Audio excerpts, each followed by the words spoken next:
Our level of health could all come down to the health of our gut. Is the health of our gut related to weight loss, joint pain, energy level? We are going to find out what your gut says about you. Welcome to Woman to Woman today, where we talk with inspiring women who are helping other women reach their goals and are changing traditional industries and roles in a very positive way. I'm your host, Jen Maceda, and today's episode, we are speaking with Lisa Vasile, functional medicine nurse practitioner and co-owner of For Better Health. Lisa has vast experience in OBGYN, primary care, and autoimmunity disorders. She is taught on the faculty at UMASS Graduate School of Nursing, Mass College of Pharmacy and Health Sciences, and MASSBAY Community College. She has a bachelor's degree in science from FITCHBURG State University and master's degree in nursing with a subspecialty in education from UMASS Graduate School of Nursing. She received her postmaster's certification in holistic health from the Institute of Integrative Nutrition and is considered an expert on gluten as a celiac herself and completed her certified gluten practitioner certification. That is a mouthful. Lisa was also a speaker at the 2017 MetroWest Conference for Women. Lisa, thanks for being with us. Thank you so much for having me. Appreciate it. So tell me what functional medicine means. Functional medicine is getting to the root cause of why you're having a symptom. So instead of saying, here's a pill for your headache, we want to know why you're having a headache. In other words, if you were to sit on 6 tacks and I took 3 out, your butt would still hurt with the 3 tacks that were there. So we want to find out where the tacks are and what's causing joint pain, headaches, brain fog, IBS. So very different from the traditional medicine visit. Correct. It's different and yet the same. So we're using all the same, those of us that practice functional medicine are traditionally trained and have specialty education to go a little bit further. Most traditional docs or nurse practitioners, PAs, don't have the time or the education or the availability in their appointments to get as deep down and question some of the things that we question. So what questions like what? Because you know, we talked in the beginning, it's gut. That's the primary reason why some of these symptoms are happening. So how do you get down to that gut level? Well, to start with, when you fill out a form to go to your regular next provider, it's usually a 1-page form, check, check, check, check, check. Ours is 13 pages. Okay. So there's the first. And before they even walk in the door, we have them fill that out. For a couple of different reasons. The first one is we want to make sure that we're going to be able to help them or another practitioner that we know could help them better. Another reason is because you wouldn't believe how many come in the door and go, I never even thought about those things being connected. I never would have asked myself what kind of stress I had before I was 18 years old. There's something called an ACE score we ask everybody, and that is about adverse childhood events, things like divorces or alcoholics or jail or being abused. And so those kind of things emotionally can really trigger autoimmunity or trigger IBS or trigger headaches. And then maybe depression, and then you're taking a medication for depression, and that depression medication can then do those other things. So we want to ask those. We want to ask about the bowels. What are you doing? It should be every single solitary day, at least once a day. Regardless of what your norm is, it's not normal for the body to not evacuate every single day. We want to know what their sleep patterns are like. Are they staying asleep? Are they falling asleep? What do they feel like when they wake up? How many times has a doc asked you that? You know, when you sleep, do you feel well when you wake up? Yeah. Most people aren't getting that asked that. Are you able to complete tasks on a daily basis? What does your brain feel like today as it was 5 years ago, 10 years ago, 15 years ago? What hurts and where does it hurt? When does it hurt? Why does it hurt? And so, and when people are answering this, and they're obviously answering these questions before, because that's a 2-hour conversation right there. So the questionnaire is 13, but then when we meet with them, it usually is anywhere from 1 to 2 hours the first time. And because they are sharing this information, and then that triggers additional questions based on the on the insight that they're giving you. Right. And so you continue until you find what, a therapy or some kind of plan, but then you check in with them once so when they come in, typically they've had some sort of testing, whatever their complaint might be. They've had testing with their regular doc and everything's been, quote, normal. And so there may be normal testing, but a lot of the normal values And that's because they aren't looking for optimal values. People do function pretty well in a value that might be 10 to 20 if you're a 10, but other people feel much better and do much better if their values are in a more optimal range. So if one person has one value off that's a little bit off or a little low, but someone else has 7 values that are all really low, that's a completely different person, right? So we're looking at what they've done before, and then we're deciding what else might we want to do. So we have more detailed testing for, like you mentioned, the gut, the stool testing. Not just the regular, is there a parasite, but what is the microbiome or the bacteria in the gut doing? What is there an overgrowth of something, or is there anything potentially hurting us that wasn't found on a regular inflammation kind of thing? What does it look like when their values are done in a deeper nutritional way? So we can test B12 or D, but a normal B12 in traditional medicine is, I think it's 190 to 1100.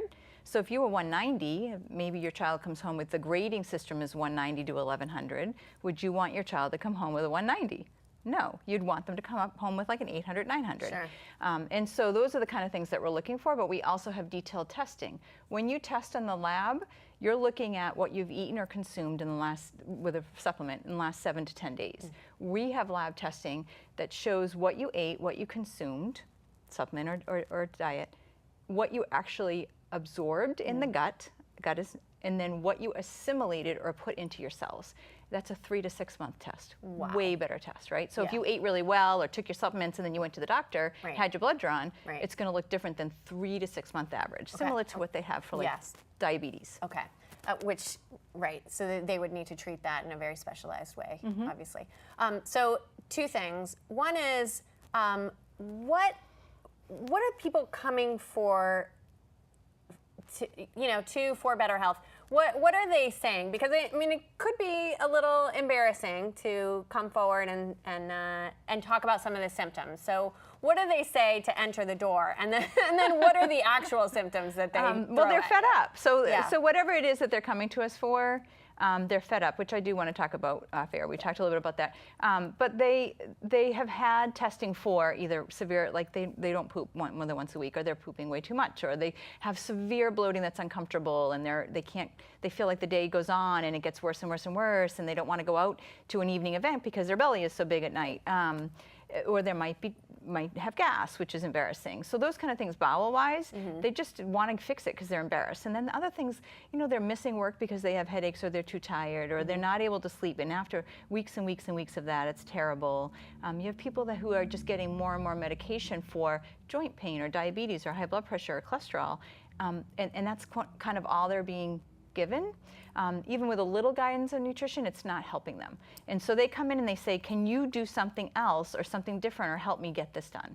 Right. And you talked about optimal health. And I want to just talk a little bit about the reason why people feel they are not worth optimal health. Yeah. Because essentially, as we talked a little bit off air, people are saying, it's okay, I'm just going to deal with it. It's part of growing old. It's totally fine. I don't have time to do it. So, what are the excuses that people come in and say? Because they know something's wrong, obviously, or else they wouldn't come through your door. And they've tried other things that are not working. Or they've tried other things that aren't working, and they've also talked to somebody, whether it be a nurse practitioner, or a doctor, or a PA, whoever it might be, or a friend, or a mom, or whoever, and they say, well, that's just part of getting old, or that's just part of being a female. Or for me, a personal experience was me forgetting things, like a lot of things, like finding my keys in the fridge and not knowing where I parked, and not just like not wearing, but like really truly like I know I'm being watched on a security camera. Yeah. And then let's talk about that, because you started to dive into holistic health because of your own experience. So tell us about that. So I had been diagnosed, as you said, with celiac, and it was a life changer because I had IBS my whole life and other things, low iron, and you name it. And so it was like, you got to be kidding me. All I have to do is eat a different food. This is fantastic. And for the most part, I felt better. But things over the course of some time, just that was getting a little bit worse, and I was 40, 10 years ago. So I was really starting to get nervous. My mother had dementia, and I was like, oh God, I'm going right down the path, only sooner. So when I went to my provider, they said, it's just part of getting older, you work nights, it's whatever, you're busy, it's just, but it was really getting to the point where word finding, I couldn't remember words. I would be going home and I would know the way, and I would start driving and be like, oh my God, where am I going? I'd start to kind of get nervous. Yeah. And so I went to a different type of a doctor and said, I need to know what's going on. And they did some deep dive testing like I talked about, did a lot of changes with supplementation, diet changes, you name it, completely gone. Wow. So I was like, okay, wait. So between that and some of the other lifestyle that we talked about, so we don't have time, right? We don't have time. But when you get, most of the people that come in the door are either really scared or really uncomfortable with whatever it is they're going through. And the scared is, how much further is this going to get before I'm missing out on stuff, whether it be a grandchild or a wedding or what, you know, right? And for me, it was, holy crap, I got 10 years. My mother was, 60 when she was diagnosed. So yikes, this has got to fix. So we shouldn't be waiting till that point. Right. So many times we kind of just push it off. And I can't tell you how many people will come in for IBS, and yet 6 months after we've done whatever we've done, they say, I can't tell you how clear I am at work. I can't tell you how much my brain fog is gone. So many other things. My joint pain that I didn't realize I was gone. And look at that. Headaches and Yeah. That we're going to talk about that. So yeah, let's take a break right now, because when we come back, Lisa and I are going to talk about the prioritizing of self, that you are worth it because we think you're worth it, and you are worth it. So come back, because you're going to learn some solutions that we can incorporate into our lives right now, and then we'll talk more about irritable bowel syndrome and some other really personal and very, very, very necessary things. So we'll be right back.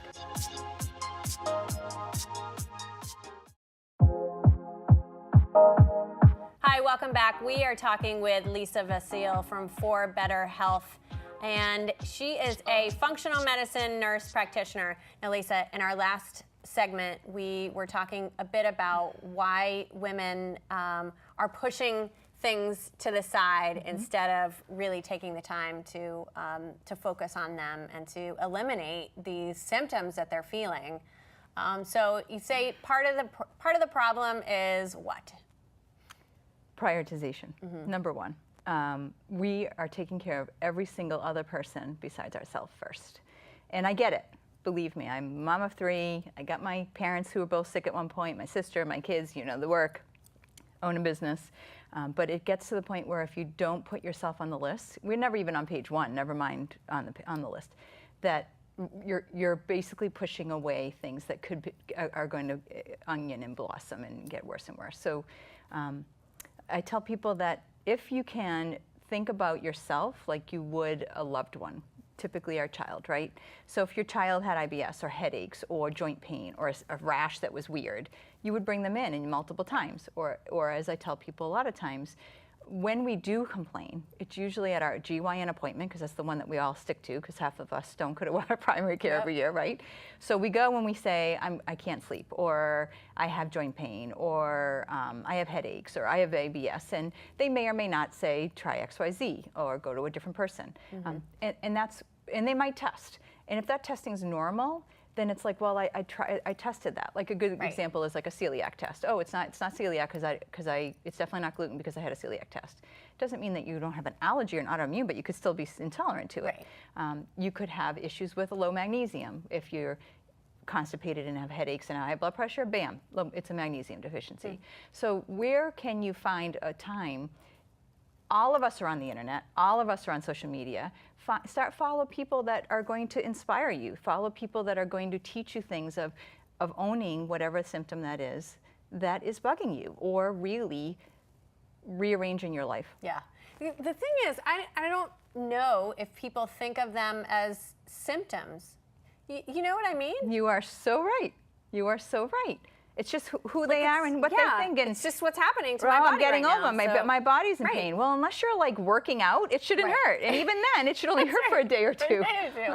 Yeah, no, that's really interesting, because we're gonna talk about me, because my hair is thinning in one place, and my mother's hair was thinning in the same exact place. So I just thought, okay, I had 2 children, and I'm, you know, almost 50, and so it's so that's thinning. a really good really good point. So women, because we are menstruating and things shift, we are always didactic from menarche to menopause. Menarche is the first period, constantly up and down with hormones. Yeah. Those hormones talk to all other hormones.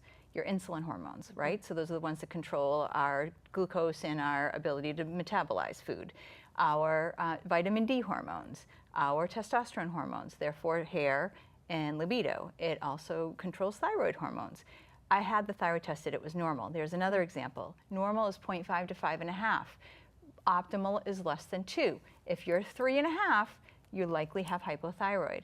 And then traditional medicine may or may not have time to go a little bit deeper and say, why is it 3.5 or 4? Is it an autoimmune? Oh, look at that, it's autoimmune, because in their theory, there's nothing you can do about autoimmune. But we reverse autoimmunes in functional medicine. We reverse it so that the hair can come back, the mood can come back. Right. The people can lose the 10 pounds that it seems to be just stuck there.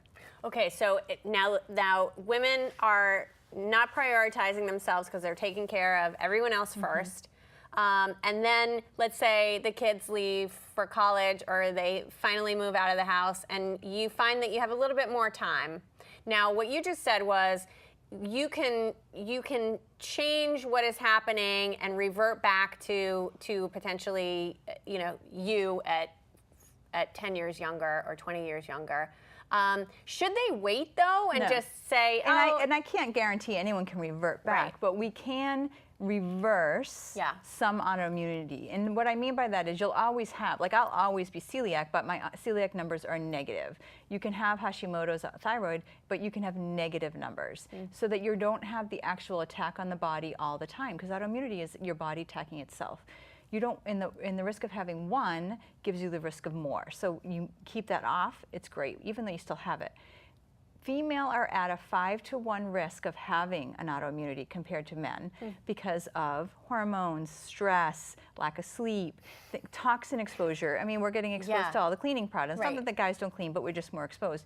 Plus, we have to be beautiful, so we need all the beautiful things. Well, we're beautiful without, without anything else. So that's another exposure. So women tend to put themselves aside, and maybe just while they're shopping, pick up X-Lax or pick up the Prilosec for the heartburn, or pick up something that they've read. It's like a Band-Aid, right? That they've read helps them lose the 5 pounds or helps them sleep at night. That's right. We're all looking for that magic All of pill. those things are helpful, but they're not helping you long term, and they're not reversing what the real dashboard is telling you that you have a problem. You still have those 3 tacks in your bum, and you gotta. That's right. You gotta get that. You gotta figure out where they are. And the priority part is really hard. Like I said, I get it, you get it.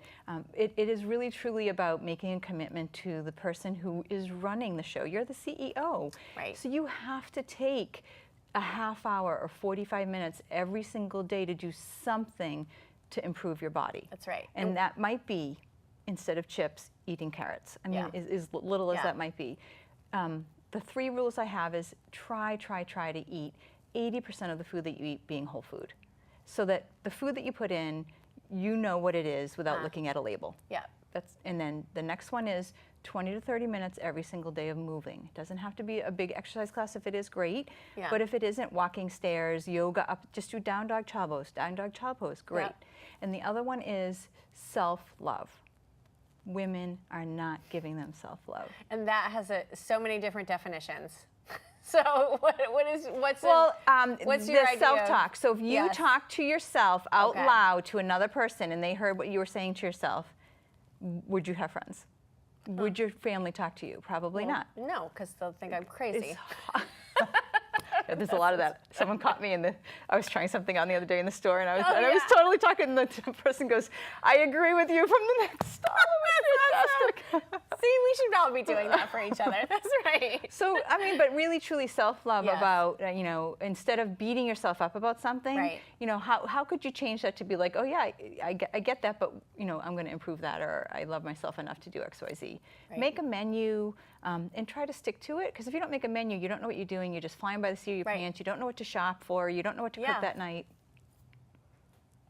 You've changed my life right now. I just want you to know. And it starts with we are so much more complex than we give ourselves credit for, almost. Totally, and we're way more complex than we were 5 years ago and we were 20 years ago. And so what are we going to be like 5 years from now? And what are our kids going to be? And there's so many things trying to knock us down. There's so much confusion on TV and on computer commercials and social media. Right. It all comes down to who you want to be, but also as women, we need to absolutely stick together. And the person who's eating really healthy, come on, have a piece of cake. Yeah, I know. So we have to love that person for what they are and give them a high five and just say, hey, enjoy your cake. I'm all here for you. And but I'm having my cake and vice versa. I mean, my carrot, you know. So I do think that what we put in our mouth most of the time, even liquids is another one. So when we have patients come in, we don't do some people do, but we in our office don't do food logs. It's more about what are you eating on a regular basis and what kind of foods are inflaming your body, because it all comes down to a little fire that's being flamed and being burnt and higher and bigger and bigger like a fire. So what can we keep that at a low burn? And most of what we're putting in our body on a daily basis is the stress is that, but the food, 80%. I mean, what you're putting in your mouth 10 times a day. Yeah. And you can still enjoy food. Totally. Yeah. Totally do. Yep. Okay. I'm not taking away. No. What's your favorite? Just wine. Just that's it. Oh. Yes. That's fine. I get to. You know, the thing is, so my husband and I have done so many different eating plans, which Atkins and South Beach diet, and you know, and they're very expensive because you're purchasing whole foods, and that can be expensive depending on where you're going and what you're getting. But you know, fruits and vegetables are not cheap, and they are quickly rancid in your fridge if you don't cook them. If you don't cook them right away. Oh, that's a trick. and fruit across the board, cut it and leave it in your freezer, because then you can always make a smoothie with it. As soon as it starts getting to the point where you're like, don't ever throw away fruit. We do that with bananas. And all of our vegetables I throw in the freezer, and then we take it out once a week or once a month, for a soup or a stew or whatever. So yes, it is a little bit more expensive to eat whole food, but you don't have to do the whole organic thing. Of course, I would love for that if we could all do that. But if you can't, you don't have to. And believe it or not, I had a friend we went through Target and shopped for 5 people for a week, and we spent $100. No, and most of what it was. In Target? In Target. God, I can't get out of that place without. Well, there's another 100. You can't go in for under 99, right? That's there's another 100. But if you did that, but again, you can't do it without the menu. You have to know what you're cooking and make it easy. Yeah. Sunday is oven day. Monday is chicken day. Tuesday is Italian day. Whatever. What's your favorite resource for recipes that you feel are what you would put into your body? Anything. So I just usually Google. So, but for me, I tend to have patients try to go less grain. So if you're trying to go less grain, you can do grain-free, chicken marsala. How do I make that? There you go. You know what I mean? So that you can Google whatever it might be. We have a website, of course, with a bunch of recipes on our website. And a great blog too. Yeah. So. Really appreciate you coming in today. Thank you for having me. I know exactly what I'm going to have for dinner. I want to make sure. Chicken marsala? Chicken marsala. Just make sure, do not give up. Do not. Yeah. I want everybody watching this, if you're having a symptom, make sure you don't give up. Make sure that they're, keep pushing. Find a different provider. Think the things that are happening that are atypical to what you were 20 years ago. Think of it as a symptom, yes? Yes. Yeah, and go talk to somebody. And if they don't give you a full answer or some solution, and get to the optimal. That's what you taught me today. That get to the optimal it's great level. when you go to a provider and they say. And the doctor sends you a note saying everything's normal. What are the results? Get them in your hands and look at the ranges. See where you're supposed to fall. Yeah. You've changed people's life today. I hope so. You absolutely have. Thanks for being with us. Thank you for having me. It was fun. It's a pleasure. That was fun. I learned a lot. Please remember to follow, like, and subscribe to Woman2Woman Today on Twitter, Instagram, Facebook, and YouTube so you don't miss a show. Thanks to the entire team at Access Framingham, especially Shavarsh Morrissey. Thanks also to Jess Friswell, our assistant producer. I'm Jem Maceda, your host of Woman2Woman Today. Thanks for watching, everyone. See you next time, where we hope to inspire you.